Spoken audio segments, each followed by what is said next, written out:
যারা জানে আর যারা জানে না, উভয় কখনোই সমান হতে পারে না।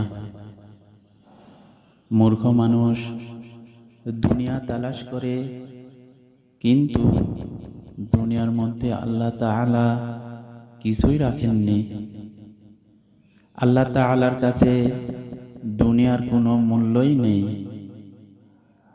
পক্ষান্তরে জ্ঞানী লোকেরা ইলম তালাশের জন্য লেগে আছে,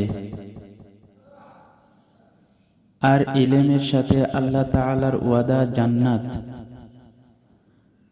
আজ আমি আপনাদের বলবো, আপনি যদি দুটি বস্তু খোঁজেন, অপর দুই বস্তু আপনাকে খুঁজবে। নাম্বার 1, আপনি যদি ইলম খোঁজেন, জান্নাত আপনাকে খুঁজবে। নাম্বার 2, আপনি যদি দুনিয়া খোঁজেন, জাহান্নাম আপনাকে খুঁজবে। আমাদের পরবর্তী কন্টেন্ট সর্ব অবস্থায় তিনটি জিনিস স্মরণ রাখা জরুরি। ভিডিওটি পেতে